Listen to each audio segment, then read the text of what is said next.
as our next speaker. Are you there, Ray? Hey, there you are. I am. Awesome. Thank you so much for a What? great presentation. I've been hanging out. It's early mornings here in Australia, so good Oh morning from yeah, my I was gonna good gonna wonder, afternoon to man. you. You were up in the middle of the night to catch. I was checking the links and making sure they were working, and you go into bed with the anxiety of having to wake up and present. You always want to make sure that everything's there and working. Yeah, So I'm glad it was all there. I saw people in the room. So yeah, it was good. yeah. Well, good. Well, let's jump right in. Introduce yourself. Tell them where you're from, what you do, and we'll jump right into your presentation, Ray. And this is the last presentation for the day, is that right? It is. Yep, it is. Well, thanks everyone for, oh, I've shared the wrong screen. Thanks everyone for your patience. I think it's great to see everyone's attention and so many people still in the room, given it's winding up. So you can see my screen. And today I'm going to be Yep. talking a little bit about my journey and how I got so excited about soil mainly. But for me, it's all about the paddock between our ears. So just as a bit of a feedback loop, has anyone in the room just pop a yes in the chat? Have you heard of this thing called the paddock between our ears? And wanted to just know if it's just me or if everyone is kind of starting to catch on to this important paddock that doesn't exist in the real world, but Mhm. it does exist. And so if you haven't caught on, I can see some yeses and I see some no's, but I'm talking about this precious paddock between our ears called the brain. And over the many years of me being around soil and the regenerative movement, and full disclaimer, I'm not the farmer. I'm a city folk here in Melbourne, Australia, that caught the bug of soil. And the more I kept digging deeper, the more I was just wowed about this resource that was just unheard of. And so I come from the business world. So I worked really hard to work on personal development and the brain and mindset, and that's kind of where my presentation is going. And so much so that I wanted to nurture people's brains, and so my call to action to kind of hang out with me is at the front to say, go and get a little bit distracted. Don't listen to the podcast, but go and subscribe and go and have a look at some of the speakers there. And the link is also in the chat. But Secrets of the Soil was a podcast that I created purely out of passion. I'm not here to sell anything. I don't have a business around the podcast or anything like that. But I definitely got really excited about soil and decided to launch a podcast. And so now I'm like 90 episodes in, really excited to get to 100 episode, hundreds of thousands of downloads and listeners across the world.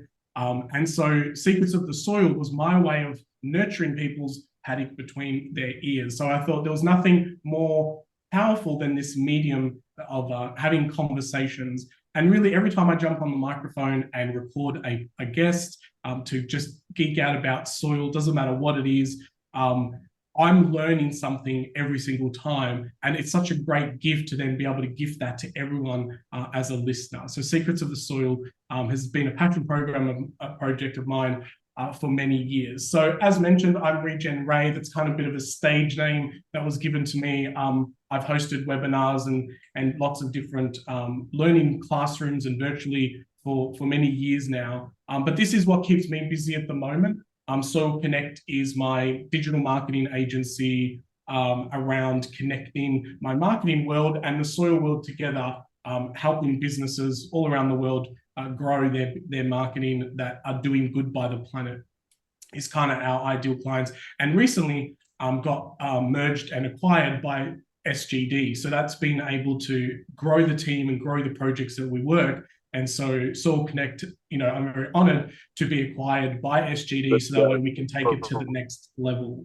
Better Trees was a project I did during COVID and when the NFT hype happened, but we created an NFT series that plants trees. So there's a digital tree and there's a physical tree, and those trees have been planted in a farm in New South Wales. And then there's the podcast. But when I'm not busy, I'm trying to get my hands dirty, and I call myself a soil lover. So if that's someone that you want to become, I've become a soil ambassador. And not a farmer, but someone who loves the soil. So that has been my business. So with the years of me being in the space, I've bought microscopes, I've looked at soil, I've geeked out, I've done online classes, I've been able to hang out with some amazing thought leaders, either virtually in Zoom rooms like this or in person. And so that's been a real honor of mine to be able to really just hang around some awesome people. But where did it all come from? This is my grandparents who came from Italy in the 60s, and they set up a backyard, which is kind of visible here. But, you know, I grew up in a family where we make our own salami, we make our own sauce and passata. I had access to some farmland in my kind of 20s, I guess, and 30s. And I just was very curious of being in the backyard. And my grandparents taught me that things are seasonal, that things take time, that there's a process to grow food and to cure and to preserve. And I didn't really realize and appreciate how awesome that childhood was until I got older. So that was that was me. But Zach Bush, I always like to honor him in all my presentations because he has been someone who I really, Dr. Zach Bush got me curious about the links between our soil biome and then our gut biome. And over the years, a lot of pennies have dropped, but hanging out in a room with Dr. Zach Bush, and if you haven't heard of him, please Google his name. He's got loads of content on the internet, but he, you know, comes doctor world, goes into the gut world, and then discovers that soil is so linked to our gut biome. And, you know, isn't it ironic that the quality of the soils has linked, you know, it has correlation to the quality of our human species and the disease that we're kind of dealing with in today's society.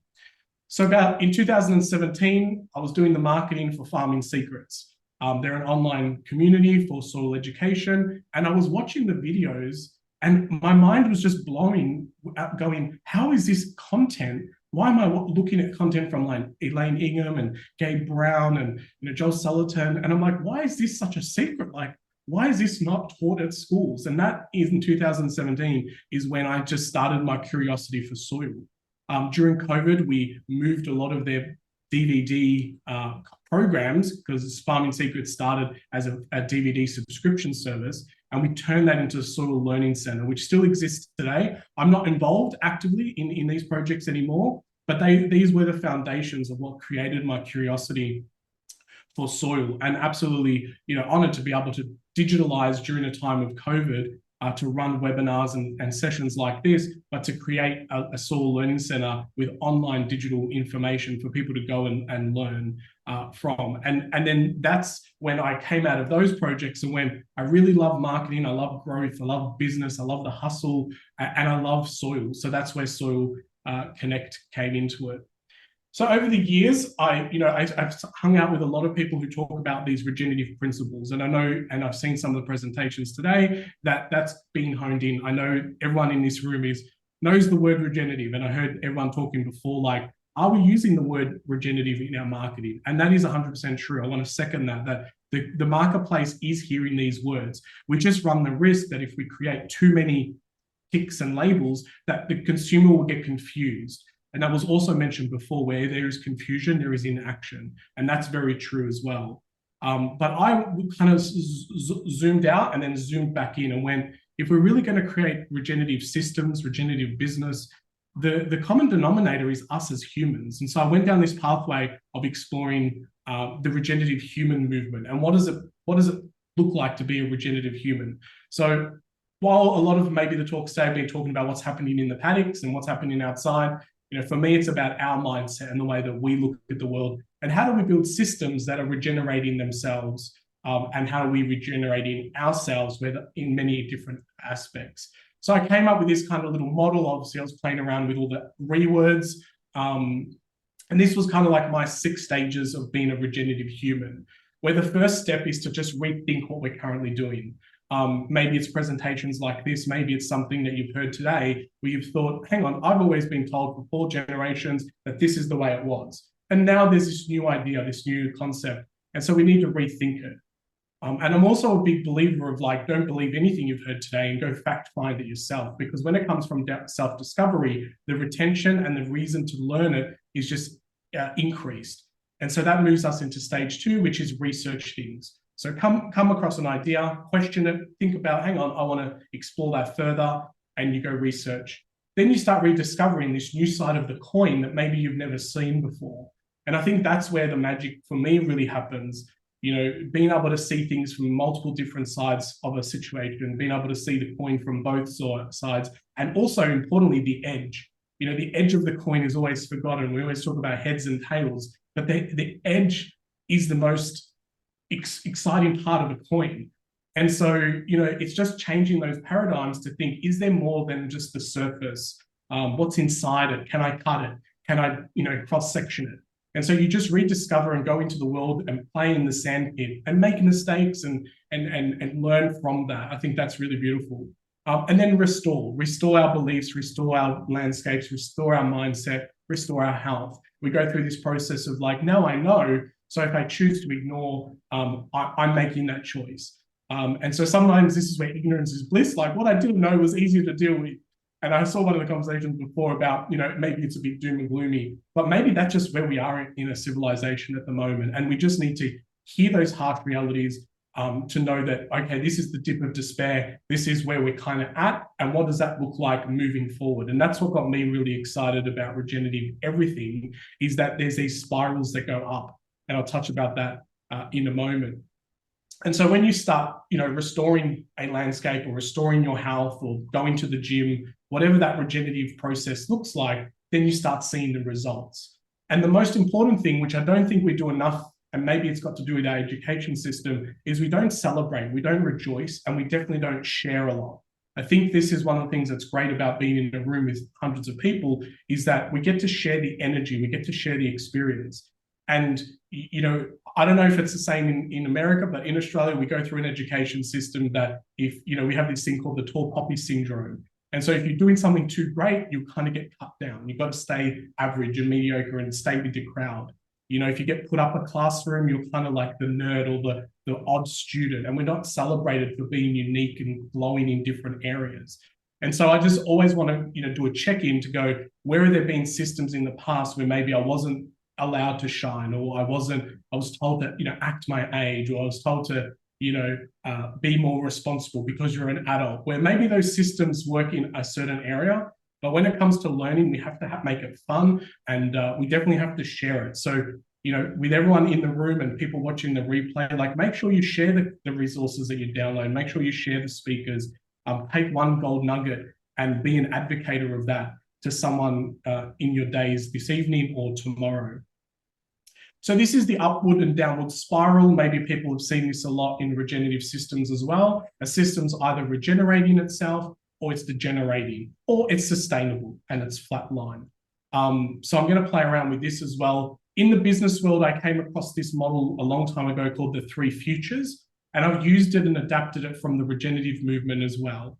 I think it's okay to say that a system that's regenerating is on an upwards trend, a system that's sustainable is staying flatlined, and a system that's degenerating is going down.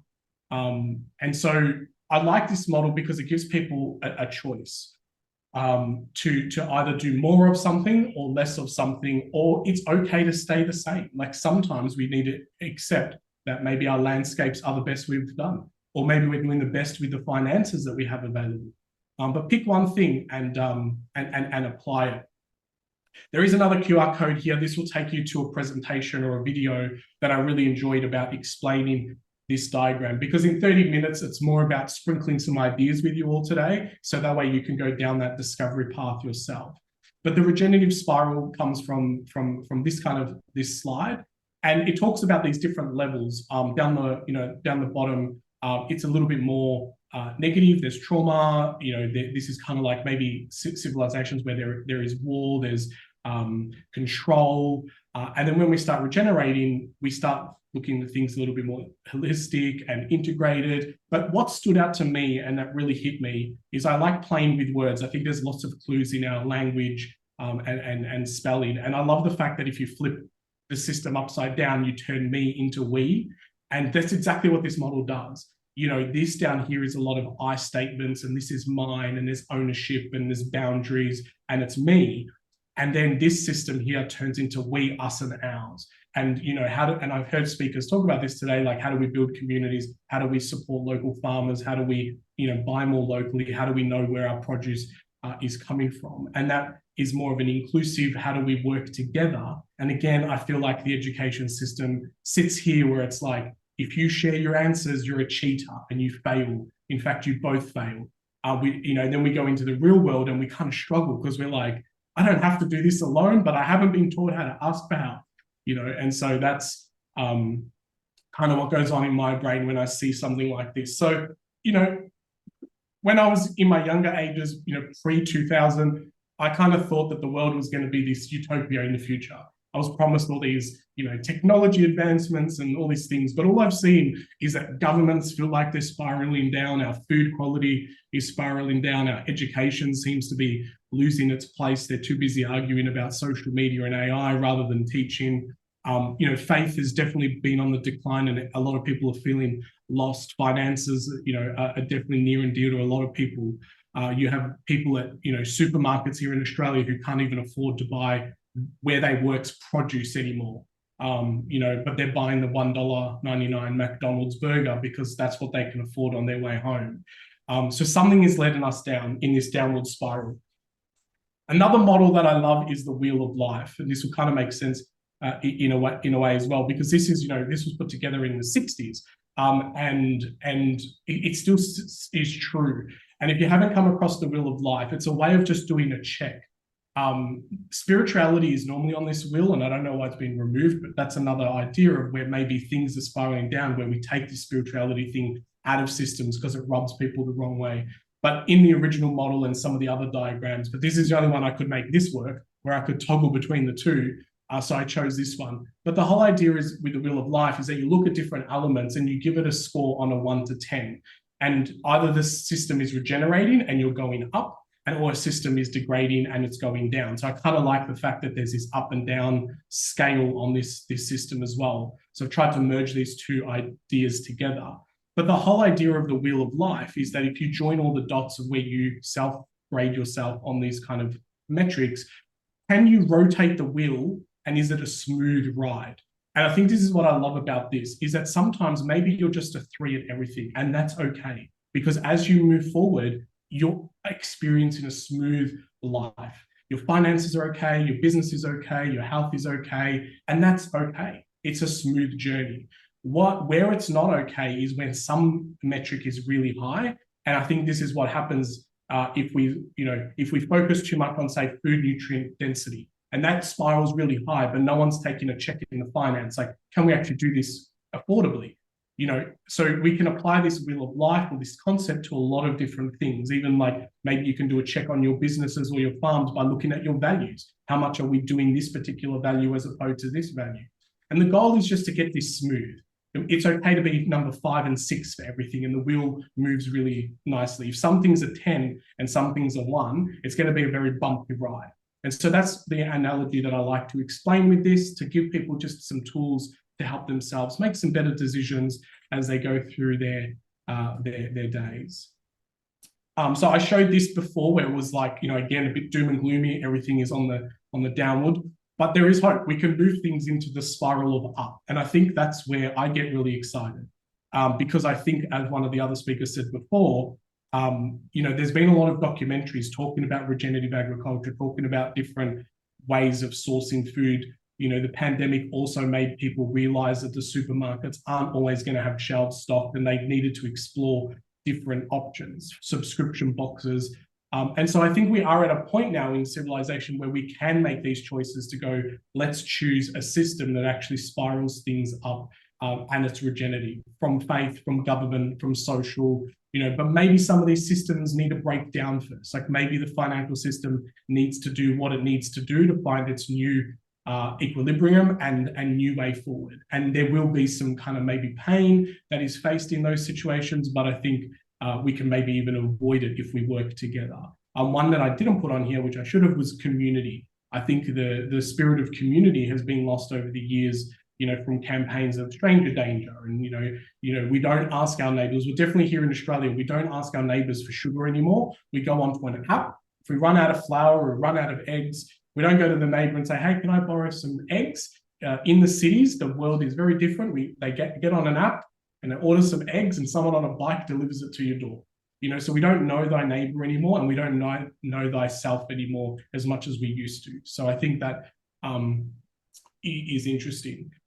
So the concept of these three futures, and this story is near and dear for me, because Soil Connect, while I was out doing really good for the planet, and I thought, this is it, I found my why. I've got these, this Venn diagram where everything's clashing together.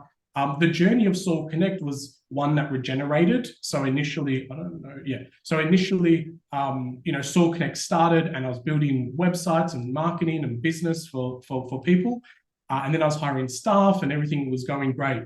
And I depicted this for a reason, is because I think sometimes people think that this is the entire life, like this is start to end.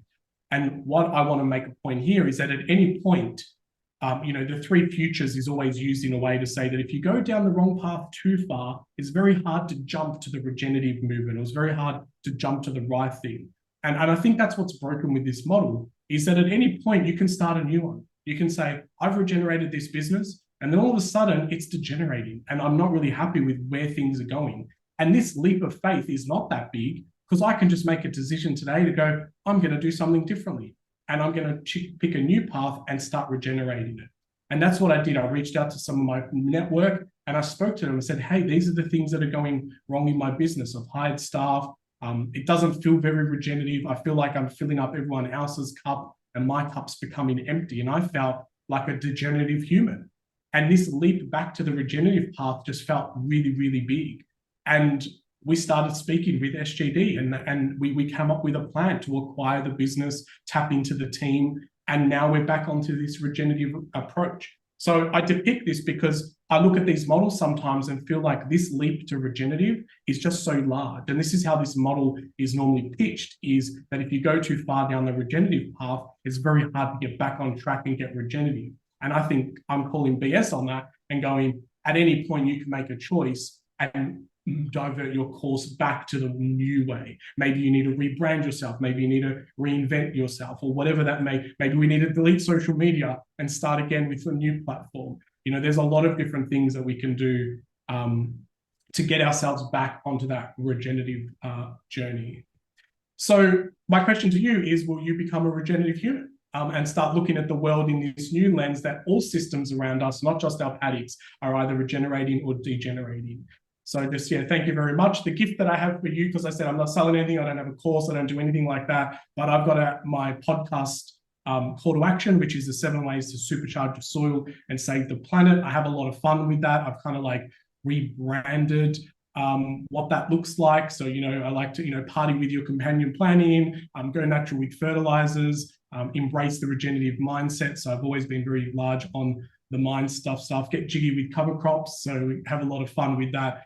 And so those QR codes will stay on the screen. Actually, this is part of the gift link as well. So if you go to the gift link, it is there. But my bonus guide, because I just quickly slid this in before, we're talking about documentaries that have been, hitting consumerism at the moment, that are changing things. And I do also have a guide of my 6 must-watch documentaries, and Kiss the Ground's on here, and 2040, and My Biggest Little Farm. But if you want a PDF summary of all those, and it looks like this, then that is the bonus QR code that you can scan for being here till the end of day 1. So thank you very much, everyone. My main thing to hang out with me is the podcast. Like, it is a passion project.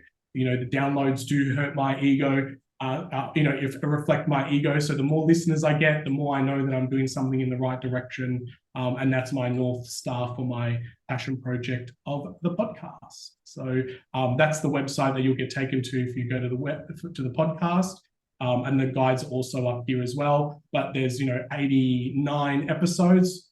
We talk about all things from composting to regenerative agriculture to holistic grazing to everything and anything in between. So thanks very much for hanging out, and happy to do Q&As. And I'm very surprised I did that in the perfect amount of time.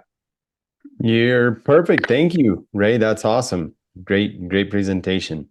If anybody has a quick question, you can either unmute or you can type it in the chat, and we'll facilitate that to Ray. But I really like that circle of life. I had the idea to try to create something like that, and it's neat to know that somebody already has.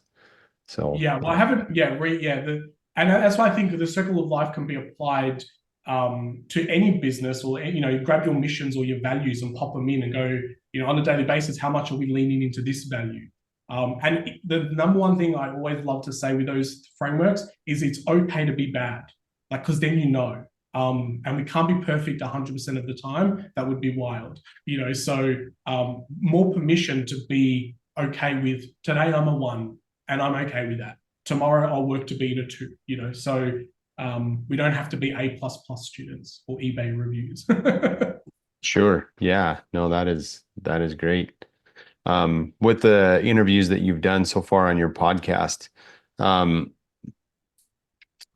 I guess is there anyone in particular, anyone's story that stood out as like that was just really inspirational? Yeah, there's one story that just brought me to tears during the interview, and you'll see this happen live on the show because I kept it all in. But it was, talking about a community garden set up in New South Wales during COVID. When all the odds were stacked against, you weren't allowed to meet, you weren't allowed to do anything, especially here in Australia. And so, being able to build a community garden when all the odds were stacked against, and then bringing veteran soldiers into the community garden, setting up paddock to plate programs. Parents would come to the community garden with kids that had disabilities or learning difficulties, and said, "My child has never behaved so calm than after going to the community garden." And it's like, uh, that's right, because we're putting people in boxes and squares and unnatural environments to learn, and yet the answer is right underneath our feet. And so when these kids were able to play with soil and do nature play, and touch soil and touch the seeds and reap the rewards of their benefit of planting, carrots and beetroot, their whole world changed, and that was just from a community garden. So that interview is very like I tear up during it because it hit the heart. yeah, yeah. Thank you for sharing that. That's No awesome. worries. But Yeah, yeah, lots of good episodes. I'm a bit biased, but I've loved every episode because they're all different. There's no script. You've been a yeah, guest. We just have a yarn and a conversation. It's very from the heart and less from the head. So yeah. I appreciate that because that's where true transformation happens, right? It's not an intellectual thing. We know a lot, but until we have a strong feeling, an emotion, we're not going to take action. So that yeah, emotion is the fuel that fuels the action that we need to take. And so, um, yeah, very good, very good. awesome. So, Thanks very much. Margot, yep, Margot, put that in the chat. Encourage you to go ahead and jump on that gift page. Um, yeah, blessings to you, Ray. Thanks for being part of this. Appreciate you tuning in from the other side of the world and where it's already tomorrow. So Yes, it is. The future does exist. it does, yeah. Yeah, thank you very much, everyone. I've loved all the thanks in the chats. Much appreciated. Lots of love. And until we meet again, get outside, get your hands dirty, and keep digging deeper into our wonderful world of soil, which is my catchphrase. And you'll get used to hearing that if you subscribe to the podcast. Thanks, Yep. everyone.